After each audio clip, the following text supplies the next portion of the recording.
कहता है sir which of the following generation of computer is associated with artificial intelligence.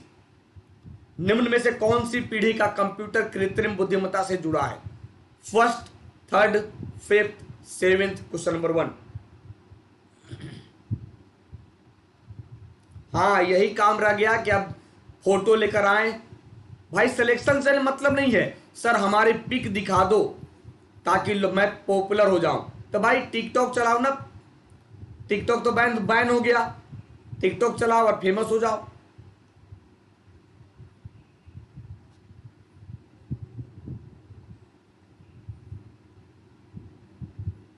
Sir पांचवा, कौन सी पीढ़ी का कंप्यूटर आर्टिफिशियल इंटेलिजेंस से जुड़ा है?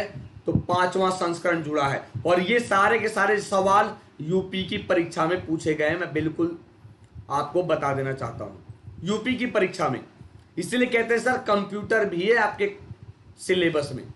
क्यों? Basic fundamental, basic fundamental, basic fundamental computer आपको जानना पड़ेगा। क्यों? क्योंकि लेखपाल में ट्रिपल सी अनिवार्य है, ट्रिपल सी अनिवार्य है।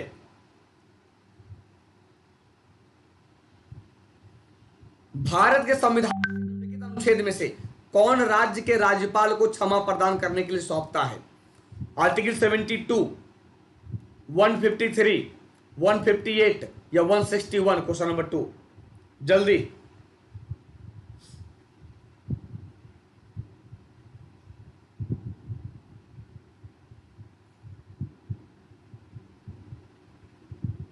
जल्दी बताओ क्वेश्चन नंबर 2 क्या हो गया?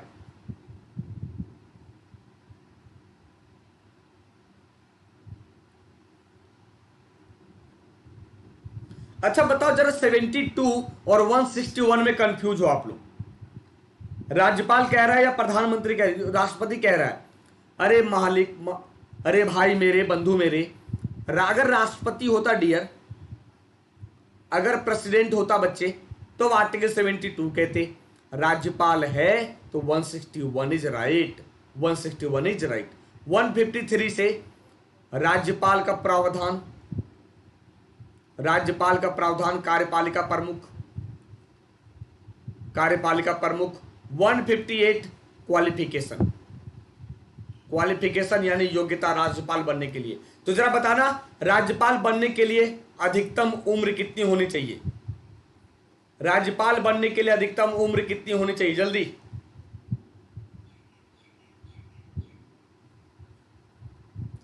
राज्यपाल बनने के लिए अधिकतम उम्र कितनी होनी चाहिए? और राज्यपाल का कार्यकाल कितना होता है? 2 सवाल आपके लिए हैं, 2 सवाल आपके लिए है। अधिकतम उम्र नहीं है राष्ट्रपति राज्यपाल का, न्यूनतम उम्र 35 होना चाहिए, न्यूनतम उम्र 35 होना चाहिए। और कार्यकाल फिक्स नहीं है, ये राष्ट्रपति के ऊपर डिपेंड करता है, लेकिन यूनिवर्सल टेन्योर 5 साल माना जाता है। आई बात समझ में? तो अधिकतम प्रावधान नहीं है, न्यूनतम उम्र 35 वर्ष है, कार्यकाल फिक्स नहीं है, राष्ट्रपति तय करता है, लेकिन यूनिवर्सल माना जाता है 5 साल। पहली महिला राज्यपाल कौन? तो सरोजनी नायडू, जो उत्तर प्रदेश की है।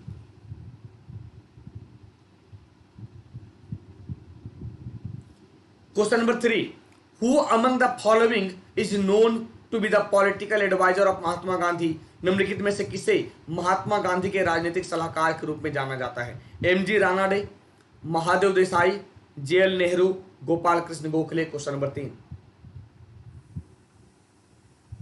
जल्दी।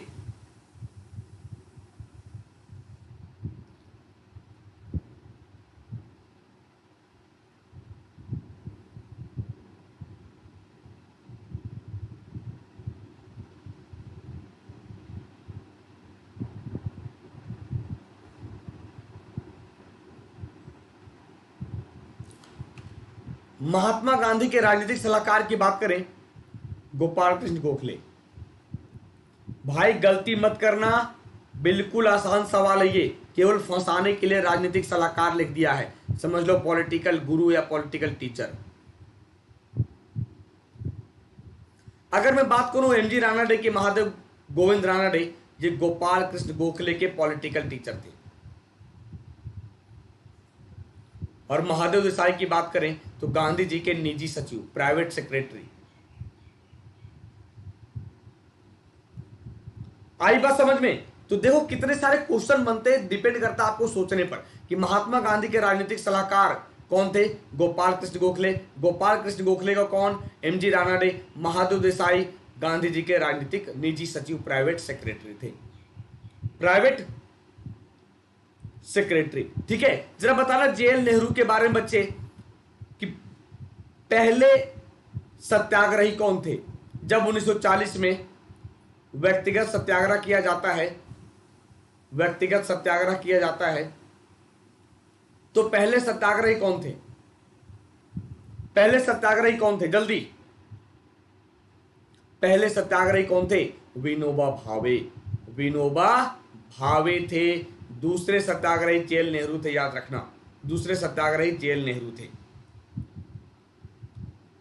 How many states are part of the north eastern council? कितने राज्य उत्तर पूर्वी परिषद का हिस्सा हैं? 5, 6, 7 या 8? Question number 4। शशि श्रीवास्तव जी, जो आप पूछ रहे हो कमेंट, देखो आपके पास 2 ऑप्शन है, या तो आप टेलीग्राम पे डाल दो या फिर कमेंट बॉक्स में डाल दो। ठीक है, ऐसे यार 465 आर्टिकल्स हैं। अब बताओ 465 आर्टिकल्स को याद रखना संभव है नहीं ना? तो जो आपके क्वेरी है मन में, बिल्कुल आप कमेंट बॉक्स में डाल दीजिए या फिर टेलीग्राम में डाल देना। ठीक है, बिल्कुल मैं रिप्लाई दे दूंगा आपको।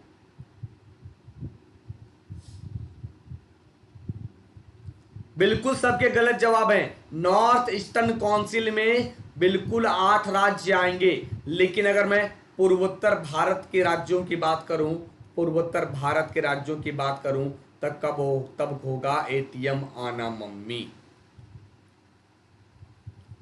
असम, त्रिपुरा, मेघालय, असम, त्रिपुरा, मेघालय, अरुणाचल, नागालैंड, मणिपुर, मिजोरम, सिक्किम शामिल नहीं है, लेकिन नॉर्थ ईस्टर्न काउंसिल में सिक्किम भी शामिल है। समझ लो दोनों में अंतर क्या है, दोनों में समझना अंतर क्या है। अगर पूर्वोत्तर भारत पूछता तब हम 7 राज्य कहते, नॉर्थ ईस्टर्न काउंसिल पूछा है तो 8 राज्य कहेंगे, इसमें सिक्किम को भी हम ऐड कर लेंगे, सिक्किम को भी ऐड कर लेंगे। बातें समझ में आ रही है? अगर समझ में आ रहा है तो जरा सा लाइक बटन जरा हिट करना, बिल्कुल क्लियर है। कहता है सर उत्तर पूर्वी परिषद में 8 राज्य, अरुणाचल प्रदेश, असम, मणिपुर, मेघालय, मिजोरम, नागालैंड, सिक्किम, त्रिपुरा शामिल हैं, और ये सिक्किम अंगूठे की तरह पूर्वोत्तर भारत में शामिल नहीं है, पूर्वोत्तर भारत में शामिल नहीं है।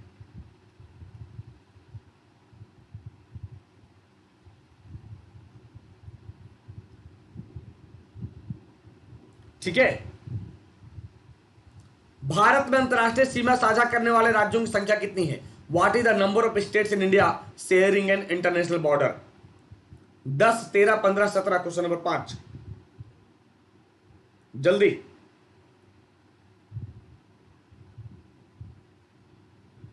अच्छा, पहले से लाइक कर दिए हो, 2 बार लाइक मत करना, डिसलाइक में काउंट हो जाएगा।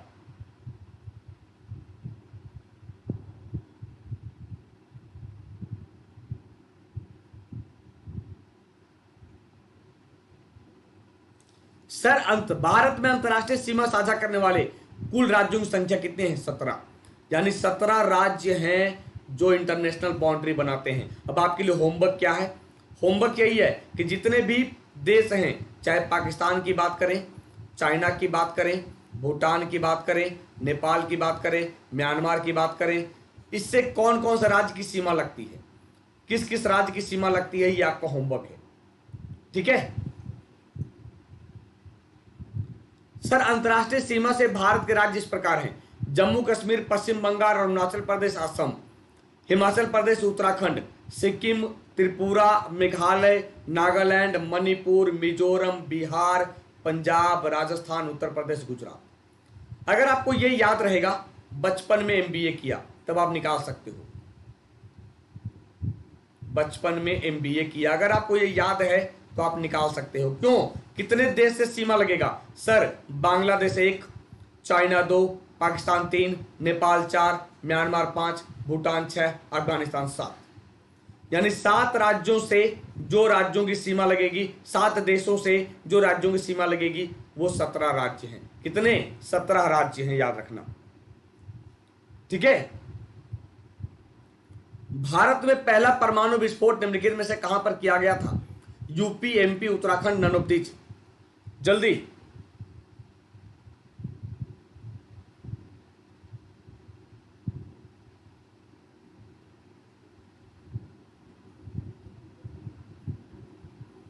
वसी जी नौकरी कर लीजिए, इसके बाद अच्छे से मोटी हो जाओगी।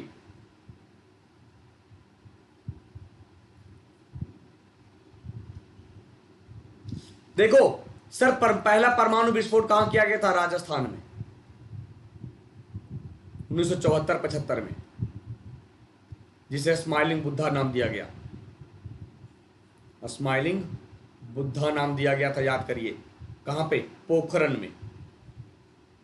दूसरे बार किया गया था 1998 में, जिसे ऑपरेशन शक्ति कहा गया। ऑपरेशन शक्ति वाजपेयी के कार्यकाल में। भाई साहब, यूपी में कौन सा परमाणु विस्फोट हुआ, जरा बताना। उत्तर प्रदेश में कौन सा परमाणु विस्फोट करा दिए हो? यूपी में कहां करा दिए, बता दो जरा कमेंट बॉक्स में। भाई राजस्थान में हुआ है, पोखरण में।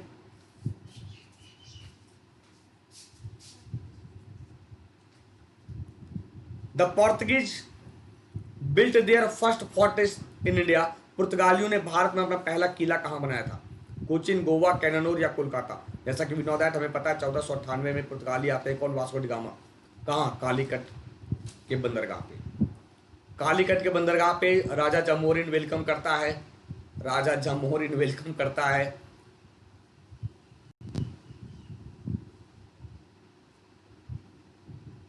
यार कम से कम देख लो, यूपी का सवाल पढ़ रहे हैं तो यूपी लगा दिया आपने। तो पुर्तगालियों ने भारत में अपना पहला किला कहां बनाया था? बनाया था। और गोवा को 1510 में इसने छीन लिया था। 1510 में गोवा को क्या किया? हथिया लिया, छीन लिया।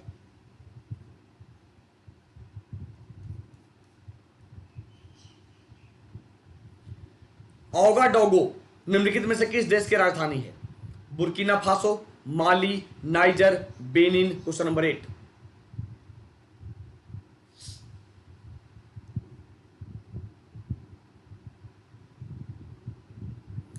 ओगाडोगो कहां का? बुर्किना फासो की राजधानी है। फिर से आपको होमवर्क।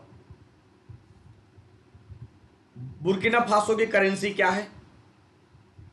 माली का कैपिटल एंड करेंसी क्या है? नाइजर का कैपिटल एंड करेंसी क्या है? बेनिन का कैपिटल एंड करेंसी क्या है? ठीक है। कौन भारत में सबसे बड़ा बाघ अभ्यारण्य है? Which of the following is the largest tiger reserve in India? Ranthambore, Jim Corbett, Kanha या नागार्जुन श्रीशैलम अभ्यारण्य? Question number 9। जल्दी।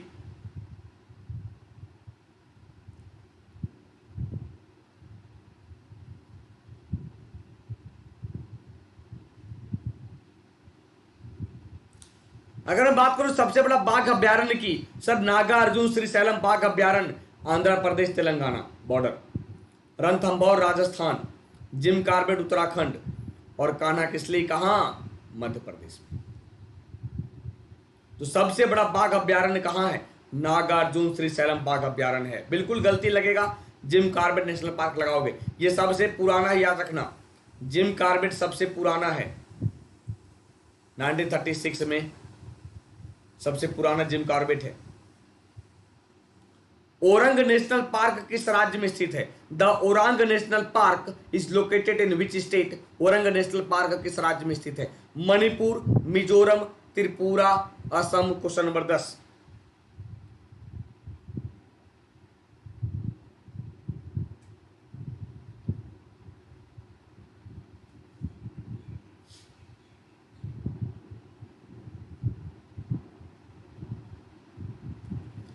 ओरंग नेशनल पार्क असम में स्थित है। कहां पे? असम में स्थित है। आई बात समझ में? अब जरा बताना बच्चे कमेंट बॉक्स में कि असम का कौन सा शहर, असम का कौन सा शहर ब्रह्मपुत्र नदी के किनारे है? ब्रह्मपुत्र नदी के किनारे। जल्दी, असम का कौन सा शहर ब्रह्मपुत्र नदी के किनारे है?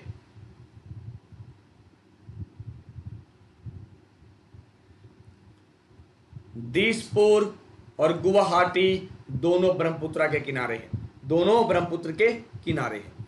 माउंट ब्लांक आल्प्स की सबसे ऊंची चोटी निम्नलिखित में से किस देश में स्थित है?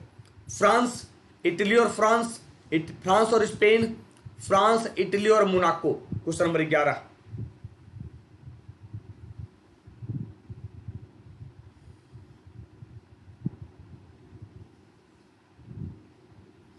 अजय विश्वकर्मा जी, ये सारा का सारा यूपी एग्जाम में पूछा जा चुका है, प्रीवियस ईयर पेपर है, पूछेगा नहीं, पूछा जा चुका है। ठीक है, पूछा जा चुका है, बिल्कुल याद रखना। सर इटली और फ्रांस, माउंट ब्लांक की बात करें, आल्प्स की सबसे ऊंची चोटी इटली और फ्रांस में स्थित है। कहां पे? इटली और फ्रांस में स्थित है। जोंगसोंग चोटी किस राज्य में स्थित है? In which state is located the Jongsong peak? Sikkim, Paschim Bangal, Manipur, Nagaland. जल्दी,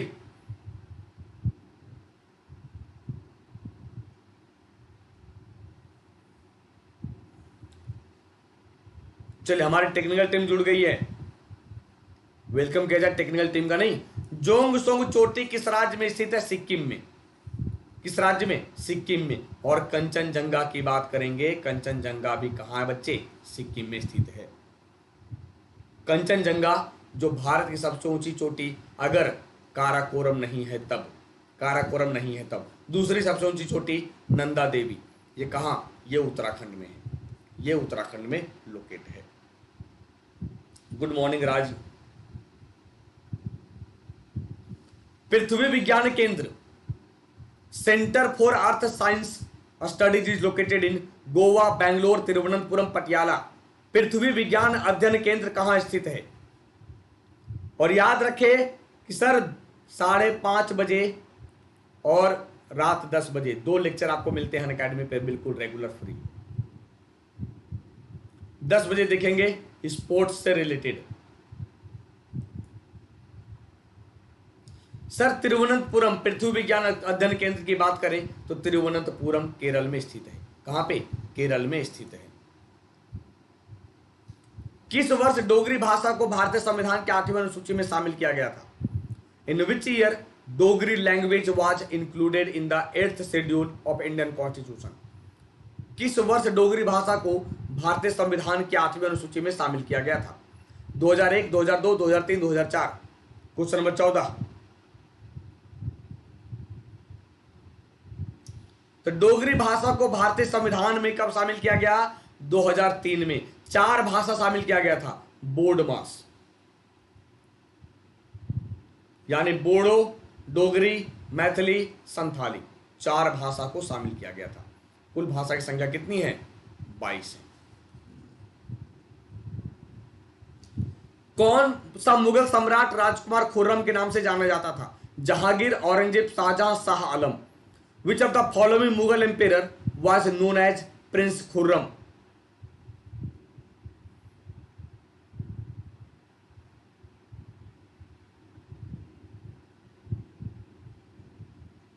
गुड मॉर्निंग बच्चे, जितने भी लेट से जुड़े हैं जल्दी आया करो यार, देखो टाइम तो जाता ही है, जल्दी आया करो। आपको पता है 9:30 बजे क्लास शुरू हो जाती है, तो जल्दी आओगे तो कुछ सीख पाओगे, लेट आओगे तो सीख नहीं पाओगे बिल्कुल। शाहजहां, राजकुमार खुर्रम के नाम से हम शाहजहां को जानते हैं। किसे जानते हैं? शाहजहां को जानते हैं। आई बात समझ में? तो ये था